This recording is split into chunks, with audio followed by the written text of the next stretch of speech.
Hi Bookworms, welcome or welcome back to my channel. I hope you're all doing well. A big, massive Happy New Year to you all. I really can't believe we're in 2022. It's just like gone like that. Honestly, I feel like December flew by. To be honest, December was a complete stressed month for me. Yeah.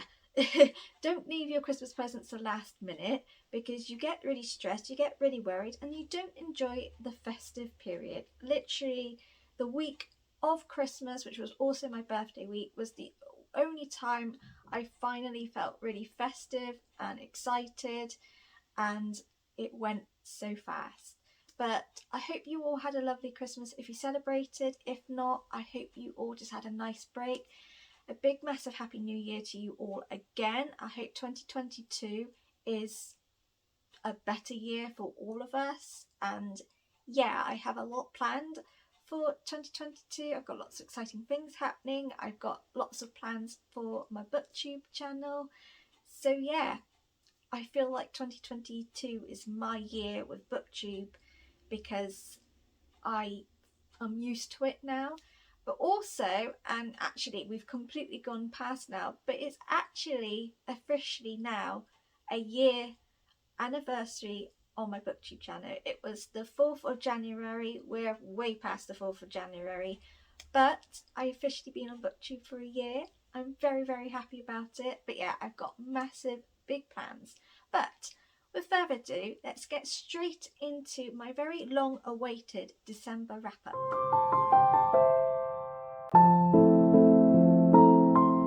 So this is a very long awaited video. I really do apologise, but I have had a very busy start to 2022. As you could probably tell, I have new bookshelves. I haven't just got new bookshelves, I've got a proper little reading nook in my bedroom, and I absolutely love it. It's what my parents and my grandparents did for me, and I just feel like a proper reading person now. Like, I've got my own little library going on. I just love it. However, this has taken me ages to do.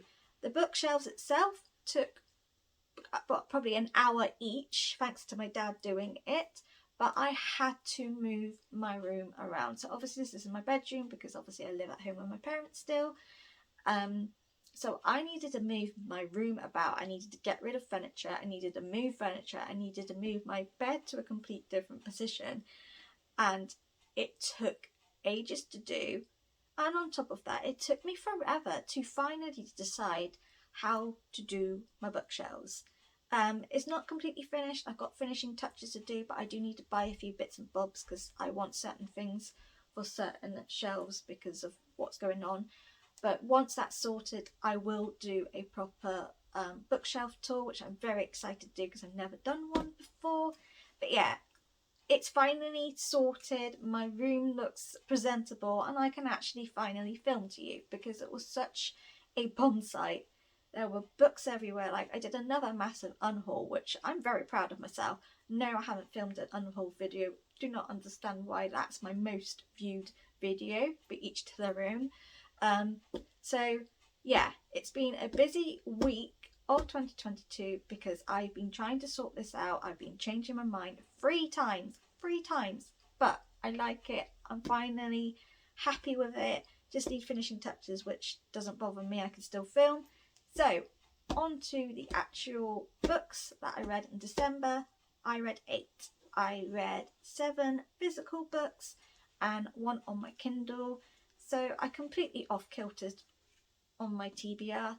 So you're probably all aware I do sort of set myself TBRs, but they're sort of not a firm TBR. Like, these are the books I fancy reading. I may read, I might completely off-kilter and just go somewhere else. I did read a few books that were on my TBR, and then I read a few books that were completely not on my TBR, but I was just in a mood for. So I'm not going to do them in any order. I'm just going to go with what the stacks I already like.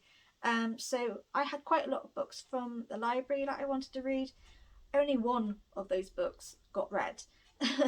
I did read one Christmas romance, but it was too triggering for me, basically, or talked straight into about a death of a pet, and then it was also a terminal illness on a pet, and obviously it was turning to probably that was going to die too. Obviously it was a romance book, but like just the first part of the book was all to do with that, and it was just too much for me. You know, it was too close to home, so I couldn't read it.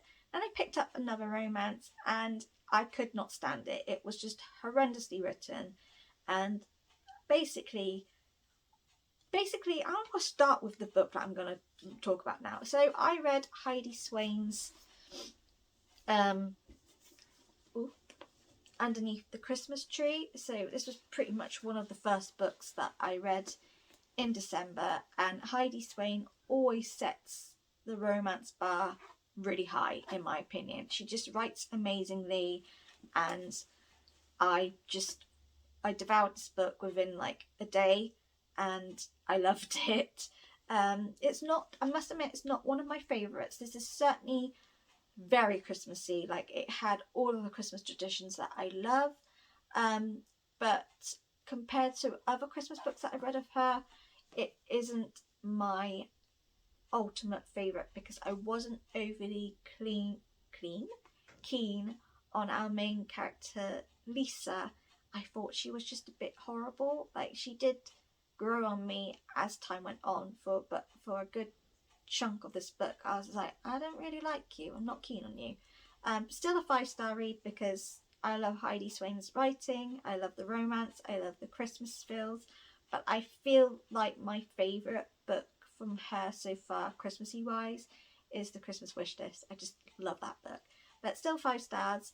But because I read this, my level of romance bar that I have, you know, all the books were just so disappointing compared to this. So I was like, you know what, I'm not gonna bother trying. So I gave up on the whole stack of library Christmas romance books, because yeah.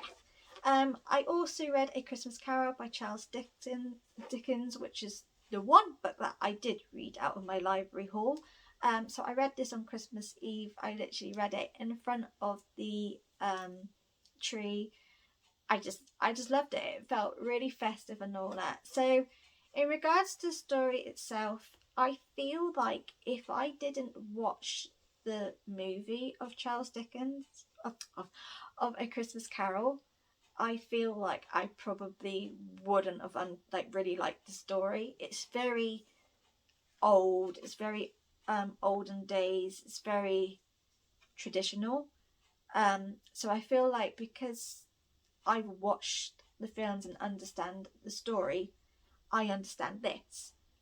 I feel like if this was completely new to me and everything, I probably wouldn't have enjoyed this book.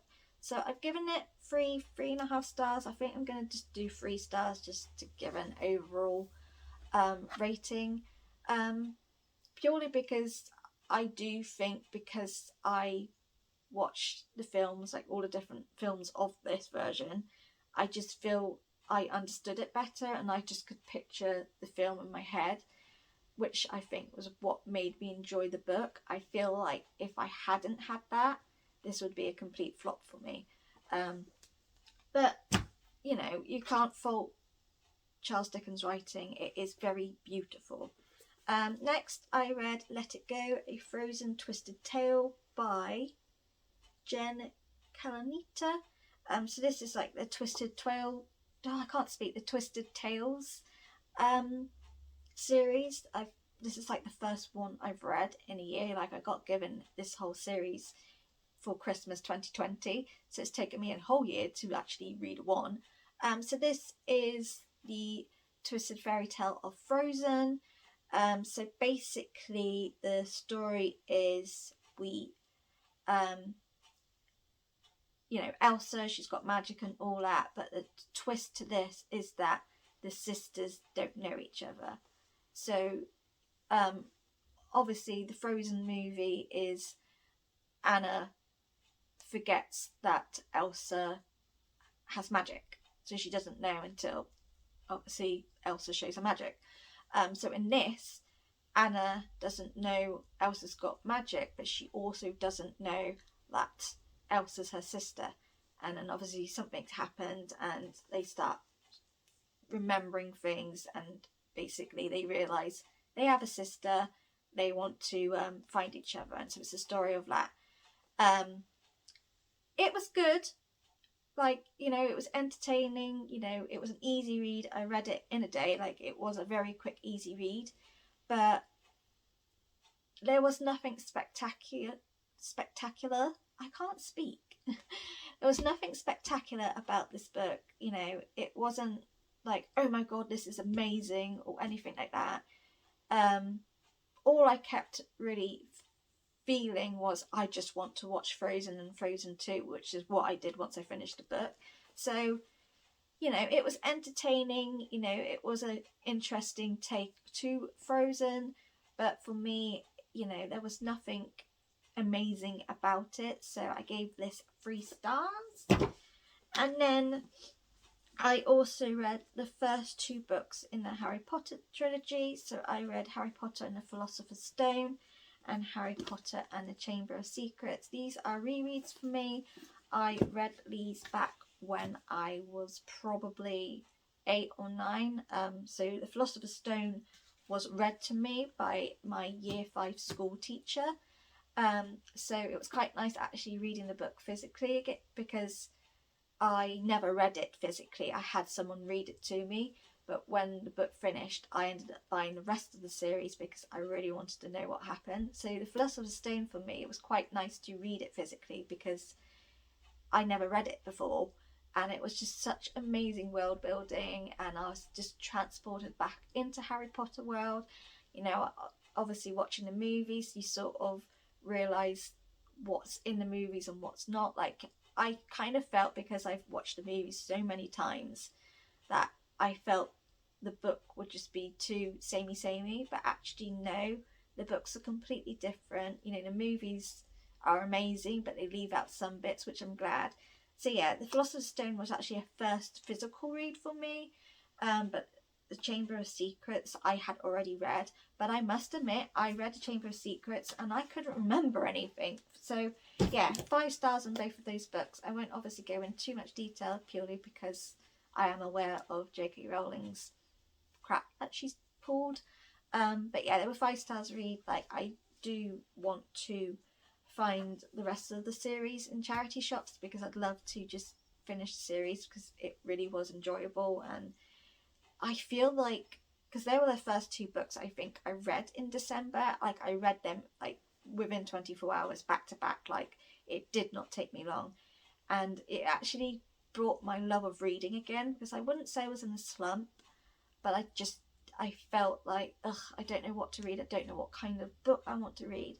And after reading them, it just put me back into my fantasy mood. Like, it made me realise how much I do love fantasy, and how much that is my favourite genre, which proves, because the amount of fantasy books that I have, like, I thought I would like complete one shelf. I ended up completing half of this shelf with fantasy. So it's clear that fantasy is my jam. But yeah, it just made me realise how much I love fantasy, and it has put me back into, that's all I want to read, which I'm not disappointed about. Next, I read something that was completely off kilter to my TBR. It's The Christmas Escape by Sarah Morgan. I was kindly gifted this by Hannah at Bound by Crime on Instagram. My mum's currently reading it, hence the bookmark. But she gifted me this for Christmas. I opened it way before Christmas, because I was like, I'm not waiting. So after Christmas, like on Boxing Day, I thought, oh, do you know what? I'll pick it up. I'm in a mood for like a really light Christmassy read. I wasn't doing anything. I was just chilled out, having a chilled day, because Alice was at her dad's. And so I picked this up and I fell in love with it. I'm not 100% sure whether I've read a Sarah Morgan book before. I think I might have done, like when I was younger, when I used to really love romance, but it's been a while since I have. And I devoured this book. Not did I just devour it, I bored my eyes over this. Like, it wasn't sad or anything. It was just basically, it really focused on like relationships, and being honest and telling people how you feel rather than bottle it up. And it was also shown about friendships and how friendships change as you get older and when life changes for like each person. So we follow Christy, who is spending Christmas up in Lapland with her family and also her best friend. She's also gone to Lapland because she has rekindled her relationship with her aunt, who is Robin, who runs these chalets and everything in Lapland. So she's invited her to come up for Christmas. Basically, Christy's aunt has been a black sheep of the family. Like, she's never been mentioned. Christy doesn't think she's ever seen her and all that. And basically, Christy's never met her aunt, and she wants to know why. Basically, Christy's mother forbid everything and blah blah blah. There's a reason behind it. Read the book, you'll find out. It was so trivial, but it makes sense. So Christy obviously is getting all prepared to go to Lapland. She feels like this is going to be a perfect Christmas, especially for her little girl Holly. But as she gets prepared and all that, her husband Seb basically turns around and says, "I'm going to be a little bit late going. I have work to do." And she was like, "What? Like, you know, you can get out of work. Work knows about this, blah blah blah." She finds a very cryptic email on his laptop, and so she thinks he's having an affair. So she starts sort of diving into what's going on and blah blah blah. It turns out that her husband isn't having an affair, but he has been keeping a very big like thing from her. And so she finds out, and the reason behind it, basically he got made redundant, so he's jobless, and he's been pretending he's been going to work for the past like 3 months and so what, which is the reason why he's been so distant and really weird with her and moody and all of that. So she basically ends up having like a little mini break with him to London to try and like sort their relationship out, because basically her husband's sort of blamed her in some sense, because she's always Miss Perfect. Like, everything has to be perfect, everything can't go wrong. There's reasons behind why Christy's like it, but yeah. So Lapland was a make or break for them. But on top of that, while it happens, basically Christy tells her best friend Alex, "Is it alright you looking after my daughter? Like, I want her to go out and enjoy it like as planned." So Alex reluctantly says yes, but they rope in someone else, Zach, who is Seb's best friend, and Alex is fuming because there has been something happened between Alex and Zach. And yeah, this made me cry purely because of the relationship bits, not so much Christy and Seb, but Christy and her best friend Alex. Yeah, something happened on Christy's wedding day, and she's never fully forgiven Alex about it, but she's not a confrontational person, so she's just bottled it up. But because of that, she's always been, yeah, it was really well done. Like, the romance, like, there was 2 romances going on. It was like Christy and Seb, and then obviously there was Alex and Zach and what gone on with them in the past and what's happening with them in the future and all that. And obviously we've got the family, like found family with Robin and Christy. It was just a lovely book. It was so heartwarming. It was so well done. Like, I thoroughly enjoyed this. I couldn't put it down. But I was an absolute sobbing mess over it. Like, it just made me really think of my relationship with my best friend and how that dynamic has changed since I've become a mum. And just a lot of that really hit home. And I was like, oh God, like, I totally understand that. So yeah, like, I know we're past Christmas now, but if you haven't read this book yet, I definitely say pick it up for when this Christmas comes, because honestly, it was just so Christmassy. Lapland just sounds amazing. Like, I want to see it myself. It was just perfect. The romance was perfect, and I just loved the fact that we had different POVs as well, which is probably one of my favourite things in books. Yeah, this just was outstanding. I'm really glad I picked it up, and thank you to Hannah for getting it for me. Lastly, physically wise, I also picked up Crooked Kingdom by Leigh Bardugo. Not on my TBR, but basically I was like, do you know what? I really, really, really wanted to finish the duology because I loved Six of Crows and needed to know what happened So I picked this up. I loved it. Like, wasn't so Connie. It didn't feel as many cons in this. It didn't feel like you didn't have the heist or anything. But I just really liked getting to know the characters all a lot better, and their backstory and why they're the way they are and all that. And, you know, we've got more magic involved. We've got more... I felt like there was more into the Grishaverse. But I just loved it. I bawled my eyes out at one point. I can't believe Leigh Bardugo did what she did. Like, how dare she? But I must admit, this book also left me feeling like I want to know what happened to the characters. Like, it sort of ends in a way that there's opportunity for more. I have, since actually finishing this, bought the rest of the books in the Grishaverse. Like, I've got King of Scars, Rule of Wolves, because I kind of like hoping that there might be some like hidden messages about the characters in here or something. I don't know, like probably not. I want to know what happens with Inej and Kaz. Like, do they actually get together or not? That's what I want to know. But I love this book. It took me a while to read this, not because of... It was just because I had other things planned, but also I just wanted to savour this and enjoy it, and I'm glad I did, because it was just amazing. Like, I love the Grishaverse. Ow, ow. I love the Grishaverse. There's something unique about it. So yeah, this was a 5-star read. Like, I did well this month. I read a lot of 5 stars, to be honest.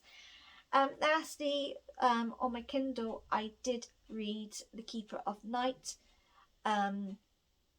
Absolutely love this.